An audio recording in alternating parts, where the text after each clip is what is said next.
Bonjour et bienvenue, je suis Arnaud, le créateur de wa.net, et dans cette vidéo, je vais vous expliquer comment ajouter et manipuler des images qui sont issues de la galerie d'images et qui permettent de personnaliser votre e-carte de vœux professionnelle et de la rendre vraiment unique. Pour la démonstration, j'ai choisi ce modèle parce qu'il offre plein d'espace libre pour vous faire la démonstration. J'avais donc déjà évoqué les images parce que dans une vidéo qui s'appelle Ajout d'un logo, tout simplement parce que les stickers blancs favorisent l'intégration des logos qui eux-mêmes sont sur fond blanc.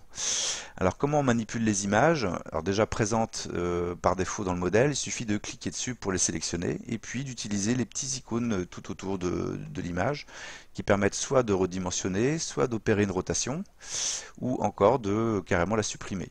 Je pourrais par exemple supprimer ici tous les éléments déjà présents et puis retourner dans la galerie d'images, dans la barre d'action au-dessus de l'espace de personnalisation et puis choisir un nouveau sticker qui soit dans des proportions plus proches de celles de mon logo. Alors, dans un premier temps, et pour l'exemple, je vais télécharger un logo, hop, et puis je vais retourner dans la galerie d'images et choisir un logo de forme rectangulaire. Et puis par exemple, au lieu de prendre un avec un petit coin retourné, je vais prendre un sticker rectangle sans coin. Je vais le positionner ici. Et puis, alors, pour la manipulation, hein, le principe est toujours le même. Là, en survol, on s'aperçoit qu'il y a un icône avec des flèches directionnelles. Ça symbolise le fait que je vais pouvoir cliquer, maintenir le clic et bouger ma souris pour le déplacer. De la même façon, pour le redimensionner, je vais survoler l'icône avec les flèches directionnelles ici, et puis réduire la taille du sticker. On s'aperçoit ici que le sticker est au-dessus du logo, donc je vais resélectionner mon sticker, et puis utiliser l'icône placée en dessous. Je clique une fois, et désormais le sticker est en dessous du logo. De la même façon, pour les logos, je suggère l'usage d'une image de fixation. Donc, vous avez deux types d'images présents dans la galerie d'images, les punaises et les scotch. Démonstration avec les punaises. Donc, par défaut, dans le modèle, la punaise, utiliser la punaise en laiton, que je vais pouvoir positionner par-dessus mon sticker. Autre punaise disponible, des punaises rondes de couleur. Par exemple, je vais prendre la bleue. Même chose, le principe toujours le même. Je clique, je maintiens un clic, je déplace la punaise, je la laisse dépasser un petit peu du sticker blanc pour accentuer l'effet 3D. Et enfin, l'autre catégorie de punaises, ce sont les punaises style épingle. Je la récupère dans le centre de l'e-card, je la positionne, et puis par exemple, je peux m'amuser à opérer une rotation pour changer son orientation. Les autres images disponibles dans la galerie d'images sont des images de fixation telles que les scotch. Donc là, je reviens, j'utilise la flèche de retour en arrière pour accéder à la catégorie des scotch. Et là, j'ai un panel de scotch, ou scotch uni, ou scotch fantasy. Donc le principe est toujours le même. Je clique, je récupère mon scotch. Je perds une rotation ici pour par exemple le mettre sur le coin en haut à gauche. Et puis je vais le redimensionner parce que je le trouve trop grand. Ici, on s'aperçoit que le scotch se fond trop avec la couleur du fond beige. Donc on va pouvoir par exemple utiliser un scotch de couleur et même par exemple un scotch fantasy de façon à ce que le scotch ressorte un petit peu plus. Voilà, donc tout ça un peu sur le principe du scrapbooking en quelque sorte. Et enfin, il me reste une catégorie de scotch qui sont des scotch un peu plus discrets parce qu'ils sont dans une taille plus réduite. Des petits scotch comme ceci, que je peux par exemple retourner et placer en haut. Voilà, donc les possibilités sont infinies, et encore une fois, ça peut se positionner n'importe où sur l'e-card.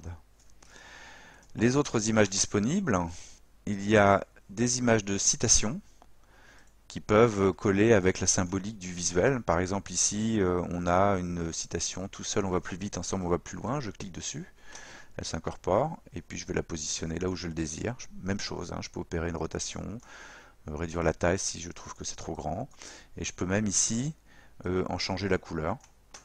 Je pourrais par exemple prendre un rouge, comme ceci. Donc je vous laisse parcourir les différentes citations. Autre image d'habillage, ici c'est les icônes.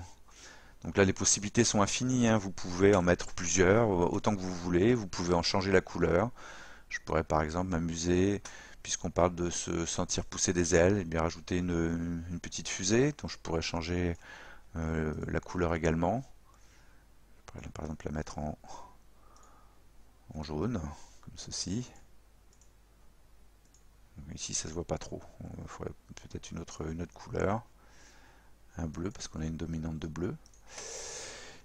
Et je peux la dupliquer aussi, j'ai un petit icône de duplication ici qui me permet d'en mettre plusieurs et puis d'opérer également une rotation. Donc là aussi, hein, les possibilités sont infinies, on peut rajouter des étoiles, on peut rajouter des guillemets si on rajoute une citation. On peut faire comme ceci. Voilà, là aussi, hein, je vous laisse parcourir les différentes images disponibles suivant le message que vous souhaitez et l'ambiance que vous souhaitez créer pour votre e-card. Enfin, dernière catégorie d'images actuellement, même si cette galerie va s'agrémenter au fil du temps de nouveaux visuels, vous avez des images d'habillage du type tampon ou macaron, où là, le système est toujours identique. Hein. Je clique sur l'icône pour qu'il s'intègre. Je le resélectionne, je le positionne là où je le désire, et puis j'opère des rotations ou des changements de couleur. Voilà, vous savez tout sur les images issues de la galerie d'images. Donc, je vous rappelle que vous avez d'autres vidéos qui vous expliquent dans la page personnalisation d'une carte virtuelle, qui vous expliquent dans le détail hein, comment ajouter un logo, le manipuler, le positionner, et puis également comment gérer les textes, ou les textes qui sont présents par défaut, ou bien l'ajout de nouveaux textes. Merci beaucoup pour votre attention et à très bientôt sur wa.net.